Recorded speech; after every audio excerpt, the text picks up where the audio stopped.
નમસ્કાર, સ્વાગત છે આપનું લોકમંચમાં. અને લોકમંચમાં આજે વાત કરવી છે બાંગ્લાદેશીઓની, કારણ કે જે પ્રમાણે દિવસભર જે સમાચારો જોવા મળ્યા અને ખાસ કરીને એક અભિયાન ગુજરાત સરકાર દ્વારા ચલાવવામાં આવ્યું છે.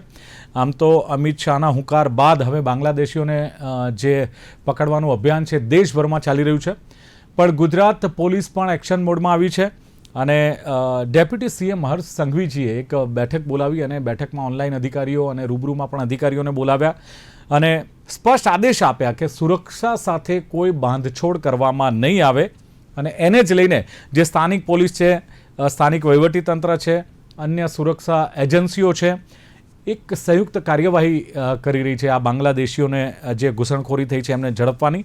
અમદાવાદ હોય, સુરત, રાજકોટ, વડોદરા સહિત આખા ગુજરાતમાં એક સર્ચ ઓપરેશન હાથ ધરવામાં આવ્યું છે અને અમદાવાદમાં 300 શકમનની અટકાયત કરાઈ છે. 166 બાંગ્લાદેશીઓ હોવાની પુષ્ટિ પણ થઈ છે. પણ આખું એક રાજ્યવ્યાપી સર્ચ અભિયાન જે ચાલી રહ્યું છે અને એમાં પણ ઘૂસણખોરોને જેમણે આશ્રય આપ્યો છે, જેમણે સપોર્ટ કર્યો છે, એ પણ હવે પોલીસ રડારમાં રહેશે. મોટે ભાગે એવું કહેવાય છે કે આ બાંગ્લાદેશીઓ સ્પા સેન્ટર હોય, ઝૂંપડપટ્ટી હોય અથવા કોઈ એવા સ્લમ એરિયા હોય એમાં ભાડાના મકાનોમાં રહેતા હોય છે.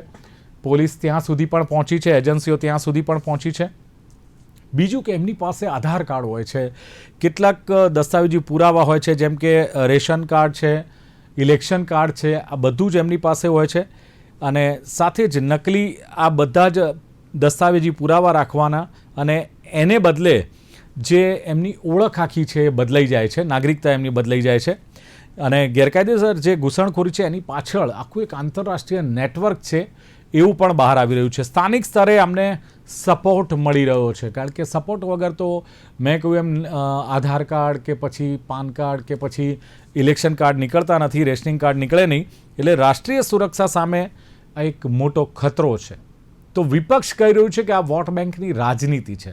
વિપક્ષનો આક્ષેપ છે કે જ્યારે મોંઘવારી અને બેરોજગારીએ માઝા મૂકી છે, ભાવ વધારો દરેક ફિલ્ડમાં થઈ રહ્યો છે, ત્યારે સરકાર જાણી જોઈને આવા મુદ્દા બહાર લાવતી હોય છે. ક્યાંક મુદ્દા બદલવા માટેનો આ પ્રયાસ છે, આ વિપક્ષનો આક્ષેપ છે. પણ રાજકીય ચર્ચામાં ન પડતા ખરેખર આ અભિયાન શું છે, રાષ્ટ્રીય સુરક્ષાને કેટલું એને નુકસાન છે, આ બધી જ ચર્ચા કરવી છે ગુજરાતમાં પોલીસ એક્શનમાં અને બાંગ્લાદેશીઓ હવે રડારમાં.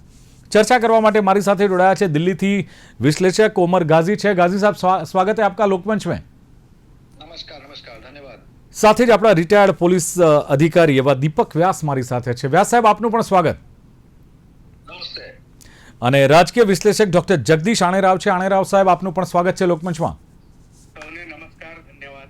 યસ, જગદીશભાઈ, જે પ્રમાણે મેં કહ્યું કે ભારતમાં ઘૂસણખોરી અને ખાસ કરીને ગુજરાતમાં પણ ઘૂસણખોરીને એને લઈને હવે વીણીને બાંગ્લાદેશીઓને પકડવાનું એક સર્ચ અભિયાન હાથ ધરાયું છે મોટા શહેરોથી લઈને તમામ જગ્યાએ રાજ્યમાં. ત્યારે જગદીશભાઈ, શું માનવું છે કે ભારતમાં ઘૂસીને જે આધાર કાર્ડ બનાવવું, પાન કાર્ડ બનાવવું, વોટર આઈડી પણ કઢાવી લે છે, રેશનિંગ કાર્ડ પણ કઢાવી લે છે, તો સ્થાનિક વહીવટી તંત્ર શું કરી રહ્યું છે? આવા સવાલ થાય કે અત્યાર સુધી ઘૂસણપેટ તો કરી, પણ સાથે સાથે આવા દસ્તાવેજી પુરાવા પણ લાયા.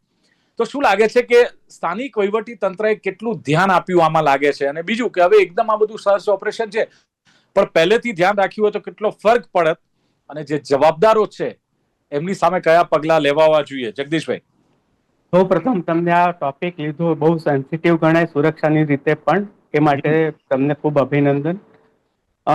તમે બે વસ્તુ કીધી, ભારતમાં ઘૂસણખોરી અને ગુજરાતમાં ઘૂસણખોરી. તો હું ગુજરાતથી શરૂ કરું છું. ગયા મહિને જ આપણા વડાપ્રધાન શ્રી નરેન્દ્ર મોદી સાહેબે સોમનાથમાં કોરિડોરનું ઉદઘાટન કર્યું, ત્યાં પેલો કળશનું સ્થાપન કર્યું અને એક મોટી ઘટના બની. એનું કારણ તો 1000 વર્ષ થયા હતા ઘૂસણખોરોએ સોમનાથ મંદિરને પહેલી વખત તોડ્યું એના. એટલે ઘૂસણખોરી ગુજરાતમાં વિદેશી મુસ્લિમ આક્રાંતોએ વર્ષોથી કરી. સોમનાથ મંદિર 17 વખત લૂંટાયું, તોડ્યું. એની પાસે, કારણ કે જ્યાંથી આવતા હતા બધા કંગાળ, ભિખારી ને રાક્ષસી પ્રકૃતિના લોકો હતા, એટલે એ લૂંટવા માટે આવતા. આ ઘોરી, ગઝની કે ખિલજી બધા છે એ બધા ઘૂસણખોરો હતા. બાબર, અકબર, હુમાયુન, શાહજહાં બધા ઘૂસણખોરો હતા. એમણે દેશને જે મન ફાવે એમ લૂંટ્યું છે. અને ગુજરાતમાં તમે અત્યારે વાત કરી કે આ અત્યારે શરૂ કર્યું, એવું નથી.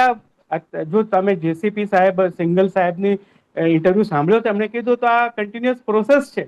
તમને ખબર હોય કે ચંડોળા તળાવ છે કર્ણાવતીનું, એમાં બાંગ્લાદેશી આખી વસાહત બની ગઈ હતી. એમાંથી 960 જેટલા બાંગ્લાદેશીઓને તગેડવામાં આવ્યા હતા. આ છેલ્લા 6 મહિનામાં 1200 થી વધુ ઘૂસણખોરો, મુસ્લિમ ઘૂસણખોરોને તગેડી દેવામાં આવ્યા છે. એટલે આ કન્ટિન્યુઅસ પ્રોસેસ છે. તમે જે બીજો પ્રશ્ન પૂછ્યો એનું હું કહેવા માંગુ છું કે આ કેમ આવું થાય છે. તો તમે જુઓ, મોદી સાહેબ હજી પાકિસ્તાનમાંથી એક પણ ઘૂસણખોર ભારતમાં ઘૂસી શકતો નથી. ઓફકોર્સ પેલું પીઓકે માંથી આવે છે એને પણ એને સ્વધામ પહોંચાડવામાં આવે છે, કારણ કે ભારત એ પુણ્યભૂમિ છે. એટલે અહીંયા મરવા માટે પાકિસ્તાની આતંકવાદીઓ પણ આવે છે. તો એ બોર્ડર સુરક્ષા કરી. એમનું એક માત્ર સોર્સ, અને કેજરીવાલ, કોંગ્રેસ અને મમતા દીદીનું અને કમ્યુનિસ્ટનું જે પણ વોટ બેંક હતું એનું એક માત્ર સોર્સ હતું બંગાળ. તો બંગાળમાંથી ઘૂસણખોરી ચિકન નેક માંથી આવતી હતી, અને બંગાળ દેશના જે બોર્ડર એરિયાઝ છે, માલદા, 24 ઉત્તર પરગણા, દક્ષિણ પરગણા, અને બધામાંથી ઓપન બધું હતું. તમને યાદ હોય તો આઈ મે રિમાઇન્ડ યુ કે 10 વર્ષ પહેલાથી મોદી સરકારે એમને કીધું છે અમને બીએસએફ ને ત્યાં જમીન આપો જેથી અમે ફેન્સિંગ કરી શકીએ. પણ આ વોટ બેંકની રાજનીતિ વિપક્ષ કહે છે, હું એમને જ કહું, એમને જ આ મુસ્લિમ રાજનીતિ કરીને આ ઘૂસણખોરોને છેક દ્વારકા બેટ સુધી આવવા દીધે. તમે જુઓ કે 2 વર્ષ પહેલા ભૂપેન્દ્ર દાદાનું બુલડોઝર ના ફર્યું તો ત્યાં આજે બાંગ્લાદેશ થઈ ગયું હોત. પણ એમની સજગતા જુઓ કે એમણે ઠેર ઠેર આવા ઘૂસણખોરોને મારી હટાવ્યા છે. તો એનો સોર્સ છે ને બંગાળ છે, એનો સોર્સ છે આસામ. તો હું તમને થોડી હિસ્ટ્રી પણ કહું કે કટ્ટરપંથી કોંગ્રેસી નેતા હતો, એનું નામ ફકરુદ્દીન અલી અહેમદ, અને એની એટલી બધી ઘૂસણખોરીને પ્રોત્સાહન આપીને મુસ્લિમ વોટ બેંક આસામ અને બંગાળમાં વધારી હતી, તો એના શિરપાવ રૂપે એને રાષ્ટ્રપ્રમુખ બનાવવામાં આવ્યા હતા. અને એના માટે એવું કહેવાતું કટોકટીમાં એને સહી કરી હતી.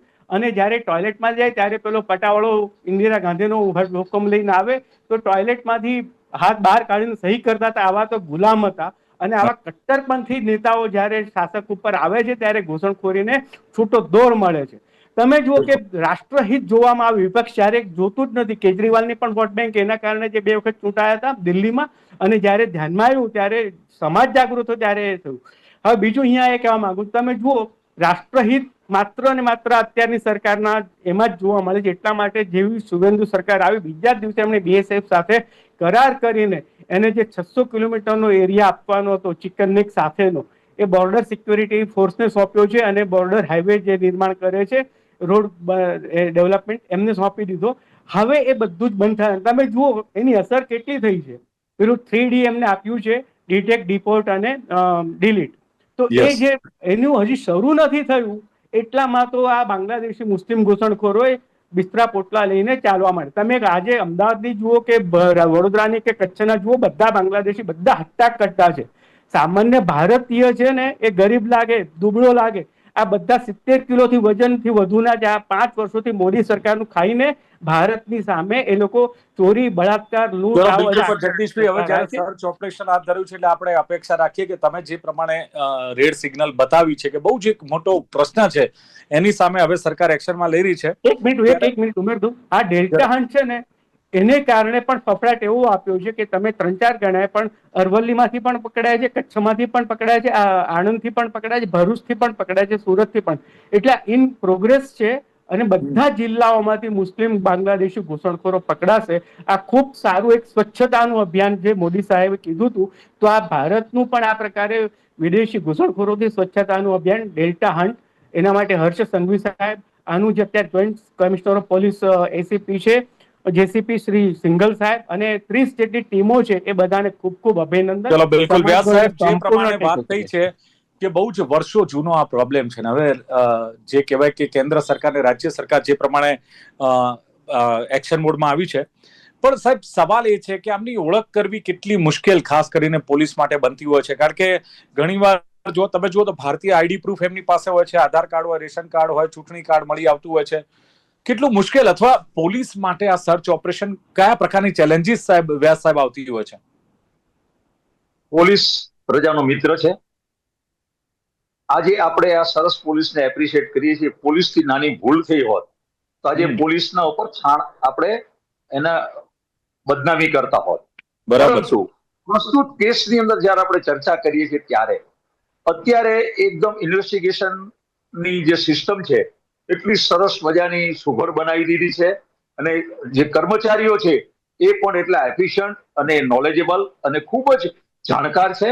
અને સાથે સાથે હું આપને કહીશ કે આ જે માનવ તસ્કરીની વાત કરીએ છીએ ત્યારે આ પ્રશ્ન આજનો નથી, વર્ષોનો આ પ્રશ્ન છે.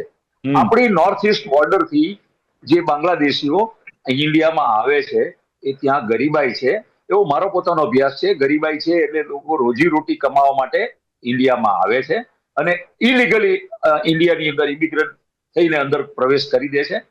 અને જે બોર્ડર ઉપર મેં અભ્યાસ કર્યો છે ત્યાં સુધી બોર્ડર ઉપર એવા એજન્ટ્સ છે કે જે ઇન્ડિયાની અંદર એને પ્રવેશ કરાવે, એ સંદર્ભમાં એની પાસે જે કંઈ હોય એ અવેજ લેતા હોય અને અહીંયા આવે. અહીંયા આવ્યા પછી બી કેટલી બધી ઘણી બધી એજન્સીઓ છે એ લોકોને અહીંયા લાવે, એસ્ટાબ્લિશ કરે અને બધા કટિંગ એજન્ટ હોય છે. એ લોકો જે લોકો કામ કરવા આવે છે એ લોકોનું શોષણ થતું હોય છે દેખીતી રીતે.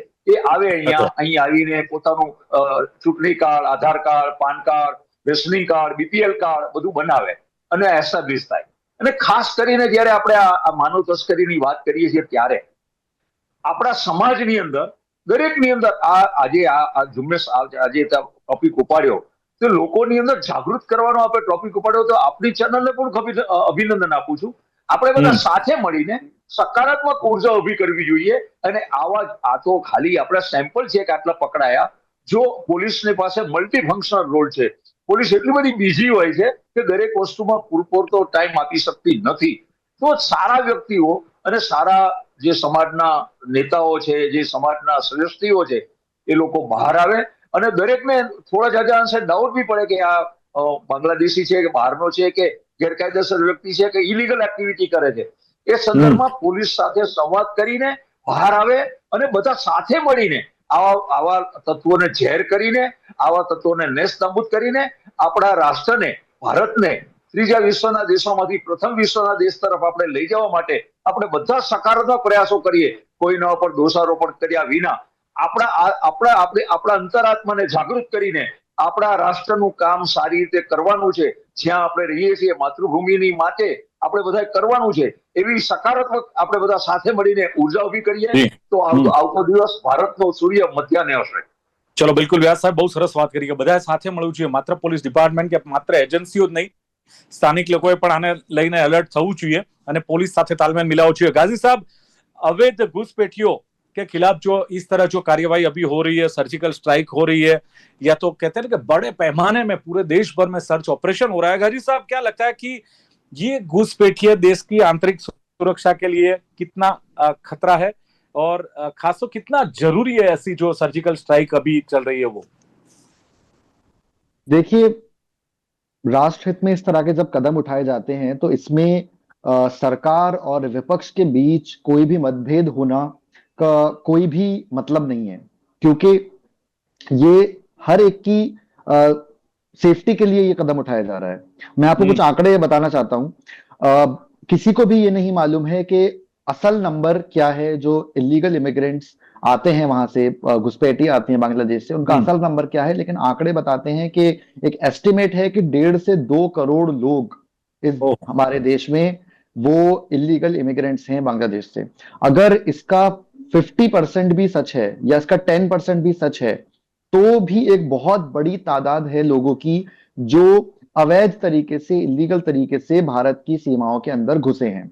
अब आपने कहा कि उसके 2 रीजन है, या तो वो इंसान या तो सिर्फ जॉब ढूंढने, पैसों के लिए या किसी काम के लिए आ रहा है, लेकिन जो दूसरा आपने कहा कि भारत की सुरक्षा, दूसरा रीजन क्या है कि उनके बहुत से ऐसे लोग हैं जिनके टेररिज्म से लिंक्स पाए गए हैं, नंबर 1. नंबर 2, अभी जो सूरत पुलिस ने पकड़ा है उनमें से कई लोगों के मोबाइल पे ऐसे एप्लीकेशन है जिससे बड़े अमाउंट ट्रांसफर किए गए हैं अक्रॉस द बॉर्डर. तो इसका मतलब है कि कोई हवाला नेटवर्क चल रहा है और हवाला नेटवर्क का भी सीधा लिंक जो है वो आतंकवाद से जुड़ता है जाकर. तो हमें ये पता है. अच्छा, तीसरी चीज जिसके बारे में लोग बात नहीं करते, जो जिसका मैं बताना चाहता हूं, वो ये है कि अगर कोई अवैध तरीके से घुसा है, उसके पास आधार कार्ड नहीं है, उसके पास कोई कागज नहीं है, he is a ticking time bomb. कि टिकिंग टाइम बॉम्ब कैसे है? उसने मान लीजिए किसी को मर्डर किया या कुछ स्टैबिंग किया या छुरी चाकू से कुछ किया, चोरी करी, उसके बाद उसने गुजरात में कोई केस किया और ट्रेन पकड़ के वो केरला चला गया. लेकिन अगर कोई हिंदुस्तानी है तो उसको आप उसके बैंक अकाउंट से या उसके आधार कार्ड से या उसके किसी भी टेक्निकल डिजिटल फुटप्रिंट से उसको पकड़ सकते हैं. लेकिन अगर कोई इलीगल इमिग्रेंट है, उसका कोई कागज नहीं है, तो वो देश में कहां छुपा हुआ है उसको आप कभी भी ढूंढ नहीं पाएंगे. तो he is free to commit crimes. तो इसलिए इन तीनों रीजन को सामने रखते हुए इस तरह की ड्राइव्स का होना बहुत जरूरी है। ना सिर्फ गुजरात में, ना सिर्फ बंगाल में, दिल्ली में बहुत बड़ी संख्या है, बॉम्बे में बहुत बड़ी संख्या है, केरला में बहुत बड़ी संख्या है। और अगर आतंकवाद का लिंक नहीं भी है, अगर वो सिर्फ और सिर्फ इकोनॉमिक रीजन से आ रहा है, तो भी कोई आने की जरूरत नहीं है, क्योंकि यहाँ पर अपने हमारे लोग बहुत हैं जिनको काम की जरूरत है, जिनको जॉब की जरूरत है। तो हमें कोई भी एक भी आदमी अवैध तरीके से जो इस देश में घुसा है वो हमें नहीं चाहिए। उनको पूरी तरह से निकाल बाहर करना ही सरकार की भी जिम्मेदारी है, पुलिस की भी जिम्मेदारी है, और विपक्ष को भी इसमें साथ आना चाहिए। इसमें कोई मतभेद की गुंजाइश नहीं है। બિલકુલ. એટલે જગદીશભાઈ સવાલ એ છે કે બાંગ્લાદેશની વાત કરીએ કે બાંગ્લાદેશથી આ ઘૂસપેઠીઓ આવતા હોય છે, બંગાળની બોર્ડર પરથી, આપણે કહ્યું કે આસામની બોર્ડર પરથી આવતા હોય છે, પણ ખાસ આમ તો જોવા જઈએ તો બાંગ્લાદેશ અને ભારતના સંબંધો જગદીશભાઈ બહુ સારા છે, આપણે મિત્ર રાષ્ટ્ર કહીએ. હવે સર્જિકલ સ્ટ્રાઇક થાય, આવું સર્ચ ઓપરેશન થાય, ત્યારે શું લાગે છે કે આ જે શબ્દ પ્રયોગ છે સર્જિકલ સ્ટ્રાઇક, સર્ચ ઓપરેશન અને આક્રમક ઓપરેશન, ભારત અને બાંગ્લાદેશના સંબંધો પર આની અસર પડી શકે, આ મિત્ર રાષ્ટ્રો પર તો કયા પ્રકારની અસર પડે? તમને આમાં બે વસ્તુ કહેવા માંગુ છું. લગભગ 4 વર્ષ પહેલા મોદી સાહેબ અને તત્કાલીન જે વડાપ્રધાન હતા બાંગ્લાદેશના ખાલિદા ઝિયા, હા, તો એમની વચ્ચે એક આ મુદ્દે જે કરાર એટલે અન્ડરસ્ટેન્ડિંગ થઈ હતી, અને એમાં જે ભારતના એન્ક્લેવ્સ કહેવાય, જે સમુદ્રની થોડા બહાર અંદર આવેલા એ પ્રકારના એરિયા જ્યાં મુસ્લિમ ઘૂસણખોરોએ કબજો જમાવી દીધો હતો. અને એને કારણે શું થયું કે બાંગ્લાદેશના જે ભાગ હતા ત્યાં મુસ્લિમો નહોતા, કારણ કે ભારતમાં આવીને ઘૂસી ગયા હતા, પણ ત્યાં હિન્દુઓ રહી ગયા હતા. તો લગભગ 50 આવા એરિયાઝ આઈડેન્ટિફાઈ કર્યા હતા કે જ્યાં મુસ્લિમ ઘૂસણખોરો ભારતમાં હતા, અને બાંગ્લાદેશના એવા વિસ્તારો કે જ્યાંથી આ ઘૂસણખોર આવ્યા હતા એટલે ત્યાં હિન્દુ રહી ગયા હતા.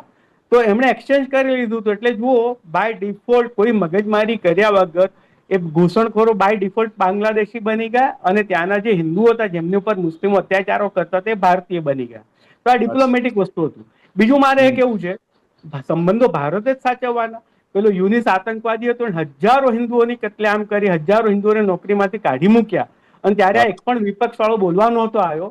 અને આ અત્યારે આ આતંકવાદીઓને હકાલપટ્ટી થાય છે. ચંડોળા જયારે હકાલપટ્ટી સાફ કર્યું ત્યારે પણ આ કોંગ્રેસના નેતાઓને આ પાડ આવી ગયા હતા મેદાને કે આ નહીં થવા દઈએ. બેટ દ્વારકામાં થયું ત્યારે પણ આ જ લોકો કોંગ્રેસ અને એમણે વિરોધ કર્યો હતો. આ જયારે ટ્રમ્પ સાહેબ 5 વર્ષ પહેલા દિલ્હીમાં આવ્યા હતા ત્યારે જે આતંકવાદી પ્રવૃત્તિઓ થઈ હતી એમાં જ ઘૂસણખોરોનો ભાગ હતો, એટલે મોટા ભાગના પકડાયા નહોતા. જેમ ગાંધી સાહેબે કીધું કે છટકી જતા હોય છે. તો પોઈન્ટ એ છે કે ભારત અને બાંગ્લાદેશના વચ્ચે આના સિવાય ઘણા બધા સમસ્યા છે. અને તમે જુઓ, હમણાં જ ગઈકાલે ત્યાંના જે એમના નેતા સાથે ભારતની વાતચીત ચાલી, એમણે કીધું અમે અન્ડરસ્ટેન્ડિંગની કામ કરવા તૈયાર છે. એટલે આ ઇસ્યુ તો છે જ, એ આજનો નથી. કોંગ્રેસને જયારે 1971માં પણ એમને ઘૂસણખોરી કરવા દીધી જયારે બાંગ્લાદેશ બન્યું, એટલે કોંગ્રેસના એનાથી જ બન્યું હતું બાંગ્લાદેશ, કારણ કે પાકિસ્તાન એમણે જ બનાવ્યું હતું. તો એનો જ એક આ દત્તક પુત્ર હતો, એને એમાંથી ઘૂસણો 71માં પણ ઘણા આવ્યા હતા. એટલે આજની સમસ્યા નથી, આ વર્ષોથી જૂની, જ્યારથી પાકિસ્તાન. જગદીશભાઈ, આપ રાજકીય વિશ્લેષણ, મારે એક સીધો સવાલ કરવો છે કે વિપક્ષ એમ કે જ્યારે મોંઘવારી, બેરોજગારી કે આર્થિક મુદ્દાઓ પર જ્યારે સરકાર ઘેરાય છે ત્યારે આવા મુદ્દાઓ બદલવા માટે બાંગ્લાદેશી અને પાકિસ્તાની મુદ્દાઓ લઈને વિષય બદલી નાખે છે આ સરકાર. જગદીશભાઈ, કારણ જ તમને કહું, મોંઘવારી છે ને, હવે એમને જ કહેવા દો કે એમના જ રાજ્યમાં પેટ્રોલ સૌથી મોંઘું છે, તેલંગાણામાં, પંજાબમાં સૌથી મોંઘું છે. મારો પોઈન્ટ એ છે કે આ મોંઘવારી છે પ્રાસંગિક છે, આ કન્ડિશનલ એટલા માટે છે કે આ સિચ્યુએશન જ એવી છે. આપણા કરતા તો 180 ગણી મોંઘવારી આ વાતમાં દમ કેટલું જગદીશભાઈ? ચલો, કારણ કે એમની પાસે કોઈ એમને તમે જુઓ કે ગયા મહિને કોર્પોરેશનની ચૂંટણીઓ એમાં સુપડા સાફ થઈ ગયા, બધી જ જગ્યાએ કોંગ્રેસ સિંગલ ડિજિટ 0 ઉપર આવી ગઈ. એમની પાસે કોઈ મુદ્દા નથી. અને તમે જુઓ, મોંઘવારી સામે આંદોલન ક્યારે થયા છે? કોંગ્રેસ સામે જ થયા છે. અને દર વખતે કોંગ્રેસ જયારે પણ ચૂંટણી આવે ત્યારે કે મોંઘવારી હટાવીશું, ગરીબી હટાવીશું, એ એમના સૂત્ર હતા. આજે આટલું થયા પછી પણ ભારતના લોકોને વિશ્વાસ છે કે પેટ્રોલ 125 રૂપિયા થશે ને તો પણ મોદી સરકાર છે ત્યાં સુધી વાંધો નહીં. બાકી આ પપ્પુ બ્રાન્ડ નેતાઓને કોઈ સાંભળતું નથી, એમના જ નેતાઓ નથી સાંભળતા. એમને ઘૂસણખોરી આટલી મોટી એક સમસ્યા છે, અને આપે પણ કહ્યું ને ગાજી સાહેબે કહ્યું, અને જે પ્રમાણે આણેકર સાહેબે કહ્યું કે વર્ષોની સમસ્યા છે. તો સાહેબ, અત્યાર સુધી આપણી એજન્સીઓ શું કરતી હતી? આઈબી છે કે સીબીઆઈ છે કે એ શું કરતી હતી? અને બીજું, અચાનક સર્ચ ઓપરેશન કરવાથી કેટલો ફરક પડશે હવે? આ ગેરકાયદેસર ઘૂસણખોરી જે સબ્જેક્ટ છે એ સબ્જેક્ટ બહુ ટાઈમ કન્ઝ્યુમિંગ કોન્સેપ્ટ છે. 1 કલાકમાં નથી થતું. આ તો બધા અધિકારીઓ સાથે મળીને કોન્સન્ટ્રેટ થઈને કર્યું ત્યારે થયું. તો સામાન્ય રીતે આપણે જે વાત કરો છો કે આના માટે દરેક જિલ્લામાં અને કમિશનરેટ એરિયાની અંદર એક એસઆઈટી સ્પેશિયલ એની અંદર 50 માણસોને રોકવા જોઈએ. અને ગાજી સાહેબે કહ્યું કે 1.5 કરોડ જેટલા ઇલીગલ બાંગ્લાદેશી ભારતમાં છે. તો આપણે 1.5 કરોડમાંથી 50 લાખને શોધી શકીએ તો બી આપણા સારી વસ્તુ ગણાય. તો દરેક જગ્યાએ એડમિનિસ્ટ્રેશનની અંદર સરકારે એક નિર્ધાર કરાવવો જોઈએ અને ગવર્મેન્ટ સર્વન્ટને ઇનિશિયેટિવ આપીને એની પાસે કામ લેવું જોઈએ કે આવા ઇલીગલ ઇમિગ્રન્ટને શોધીને આપણા રાજ્યમાંથી બહાર મોકલીએ. એ ઇલીગલ ઇમિગ્રન્ટ્સ આપણી આર્થિક, સામાજિક બધી જ બાબત ઉપર આડઅસર ઊભી કરે છે અને એ લોકો પાછા જાય તો એની જગ્યાએ આપણા લોકોને જોબ મળે, આપણા લોકો કામ કરે અને સાથે સાથે એ નહીં, લોકો સાહેબ, પણ ફરક તો અહીંયા ઘણો આવે છે. પડશે, પણ જ્યારે આ ઘૂસણખોરી કરે છે ત્યારબાદ જો એમનું રહેઠાણ થઈ જાય છે, સાહેબ, એમના આઈડી પ્રૂફ તૈયાર થઈ જાય, આધાર કાર્ડ, રાશન કાર્ડ, પછી ચૂંટણી કાર્ડ પણ મળી આવે છે. હવે મને તમે એમ કહો કે કેવી રીતે આ શક્ય બને? ક્યાંક એવું વાત પણ આવે છે કે ક્યાંક જે વહીવટી તંત્ર છે અથવા તો સિસ્ટમ છે, અધિકારીઓ છે, એની મિલીભગત છે. સાહેબ, મિલીભગતથી આ બધું જ એમને પ્રાપ્ત થતું હોય છે. હા, હું એસઆઈટી ની જે વાત કરી એ એસઆઈટી ની અંદર કોઈ પણ વ્યક્તિને આ ઇલીગલ બાંગ્લાદેશીના જે ડોક્યુમેન્ટ તૈયાર કર્યા હોય એ કમિશન ઓફ ઓફેન્સમાં એને બિહાઇન્ડ ધ બાર કરવા જોઈએ અને સેશન ટ્રાયલ ગુના દાખલ કરીને સમય મર્યાદામાં કેસો ચલાવીને જે લોકોએ આ લોકોને જે ખોટા દસ્તાવેજો ઉભા કરવામાં મદદ કરી છે એ ખોટા દસ્તાવેજો સરકારી દસ્તાવેજ એક વાત સાથે સહમત છું સાહેબ કે સ્થાનિક સપોર્ટ વગર આવા દસ્તાવેજો તૈયાર કરવા શક્ય નથી.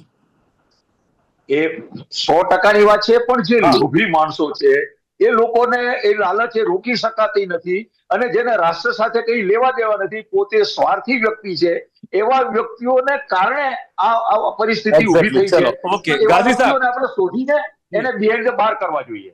गाजी साहब, ये जो मतलब जब भी अवैध नागरिकों को निकालने की बात आती है तब एक ह्यूमन राइट्स, मानव अधिकार का मुद्दा सामने आ जाता है. क्या लगता है कि मानव अधिकार के नाम पर ये टकराव सरकार के सामने कितनी चुनौती होगी, कितनी चैलेंजेस होगी, क्या सरकार इसमें कर सकती है? शॉर्ट में प्लीज.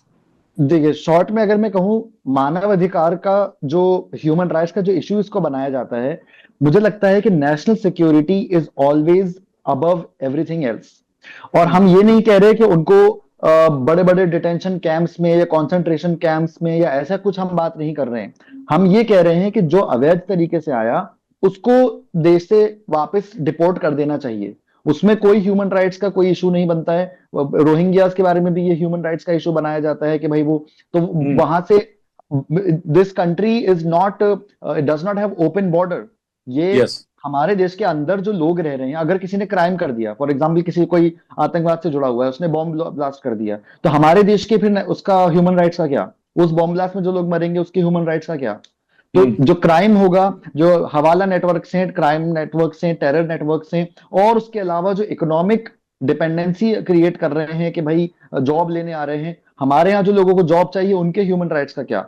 तो मुझे लगता है कि ये डिबेट्स बातचीत करने के लिए अच्छी हैं. आप अपने ड्राइंग रूम में बैठ के इस तरह के मानव अधिकार और ये सब जुमले बड़े बड़े बोल सकते हैं, लेकिन ग्राउंड रियलिटी ये है कि जो मानव अधिकार है वो हमारी जो कॉन्स्टिट्यूशन है, हमारी जो सरकार है और जो हमारा कॉन्स्टिट्यूशन है वो हमारे देश के नागरिकों को पहले उसको प्रायोरिटी देगा. और जो अगर इलीगल चलो बिल्कुल गाजी नाम साहब, में मान लो illegal ये बांग्लादेशी जो भी मतलब अभी उसको पकड़ते हैं और उनको निकालते हैं, क्या लगता है बांग्लादेश अपने नागरिकों को वापस स्वीकारने के लिए तैयार होगा, या तो फिर ये कहाँ जाएंगे? क्या इसका हल क्या है? वो तो अब जब बीजेपी सरकार बनी बंगाल में, तो वहां पे किसी ने बोला कि भाई हमें हमारे लिए चुनौती खड़ी हो जाएगी कि वो अब खदेड़ा जाएगा उनको और वो हमें हमारे देश में वापस आएंगे. उनके स्वीकार करने या ना करने की प्रॉब्लम नहीं है. अगर वो बांग्लादेशी प्रूव हो जाता है और वो उस एथनिसिटी का है तो उनको हमें डिपोर्ट करना ही होगा. और वो उनकी गवर्नमेंट की प्रॉब्लम है कि वो उनको क्या करते हैं, कैसे अकोमोडेट करते हैं. That is not our problem. ચલો થેન્ક યુ. ઓકે, તો જે પ્રમાણે ત્રણેય પેનલિસ્ટ એમાં જગદીશ આણેકરે જે પ્રમાણે કહ્યું કે વડાપ્રધાન નરેન્દ્ર મોદીએ જ્યારે કળશની સ્થાપના સોમનાથમાં કરીને એમણે કહ્યું કે વર્ષોથી આ સોમનાથ પર આક્રમણ થયું, એમણે 17 વખત કહ્યું કે હુમલો થયો, લૂંટ થયો, વર્ષોથી આ ઘૂસણખોરી થાય છે. સાથે જ જગદીશભાઈએ કહ્યું ચંડોળામાં જુઓ બાંગ્લાદેશી આખી એક વસાહત બની ગઈ હતી અને છેલ્લા વર્ષોમાં 1200 થી વધુ લોકોને ખદેડવામાં આવ્યા છે અને સાથે જ બંગાળ આસામને બોર્ડર છે ત્યાંથી આ ઘૂસણખોરી થતી હોય છે.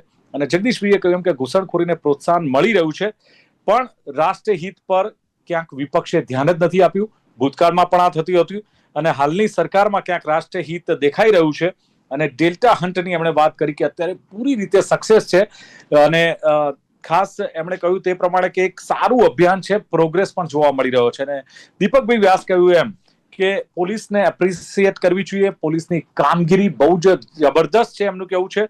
સિસ્ટમ ઇન્વેસ્ટિગેશન જે થઈ રહ્યું છે બહુ જ ઇફેક્ટિવ થઈ રહ્યું છે અને બહુ જ એમણે કહ્યું કે ફાસ્ટ થઈ રહ્યું છે. નોર્થ ઈસ્ટ બોર્ડરથી જે લોકો આવે છે આમ તો એમનું કેવું ગરીબ હોય છે, રોજીરોટી માટે આવતા હોય છે પણ નકલી ડોક્યુમેન્ટ્સ પણ તૈયાર ક્યાંક કરી દેતા હોય છે.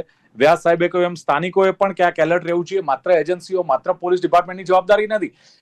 વ્યાસ સાહેબે કહ્યું એમ કે તમારે સ્થાનિક લોકોએ પણ જો આસપાસ એવું કોઈ લાગતું હોય તો પોલીસ સાથે કોમ્યુનિકેશન કરી દેશવાસીઓએ જાગૃત થવું પડશે, ગુજરાતીઓએ જાગૃત થવું પડશે એવું ખાસ એમની અપીલ છે. અને સાથે મળીને જ રાષ્ટ્રને સુરક્ષિત બનાવવી જોઈએ એવી અપીલ પણ વ્યાસ સાહેબે કરી છે. ઓમર ગાઝીએ કહ્યું કે રાષ્ટ્રહિતનું પગલું છે અને સરકાર કે વિપક્ષ બંનેમાં આમાં કોઈ મતભેદ ન હોવો જોઈએ. સાથે જ ગાઝી સાહેબે કહ્યું એમ કે તમામની સેફટી માટે આ પગલું ભરાઈ રહ્યું છે. 1.5 થી 2 કરોડનો આંકડો એમણે આપ્યો છે ઘૂસપેઠીઓનો. 50% પણ સાચું હોય તો બહુ જ મોટો આંકડો છે. અને સાથે જ હવાલા નેટવર્ક પણ ચાલે છે, એક પ્રકારનો ટાઈમ બોમ્બ છે એમનું કેવું છે, કારણ કે આતંકવાદી સાથે આમનું કનેક્ટિંગ હોય છે અને ગુનો કરીને ફરાર થઈ જાય તો તમે શોધો ક્યાં, એ પણ એક સવાલ એમણે ઉઠાવ્યો છે. દિલ્હી, બોમ્બે અને સાથે કેરલા, ગુજરાતમાં ઘણા બધા છે પણ આમને ખદેડવા જોઈએ, બહાર કરવા જોઈએ એવું સ્પષ્ટપણે માની રહ્યા છે. જ્યારે સરકારે હવે ડેલ્ટા હન્ટ ચલાવ્યું છે ત્યારે અપેક્ષા રાખીએ કે આ ઘૂસણખોરોની હવે ખેર નથી. ચર્ચાનું સમાપન કરીએ છીએ. ઓમર ગાઝી, દીપક વ્યાસ, ડોક્ટર જગદીશ આણેરાવ ત્રણે જોડાયા. ખૂબ ખૂબ આભાર. Thank you very much. Thank you. નમસ્કાર, ધન્યવાદ. તો દર્શક મિત્રો, લોકમંચ કાર્યક્રમમાં હતી વાત ઘૂસણખોરોની કે પોલીસ હવે એક્શન મોડમાં અને બાંગ્લાદેશીઓ છે રડારમાં. ફરી મળીશું. જોતા રહો ગુજરાત ન્યૂઝ. નમસ્કાર.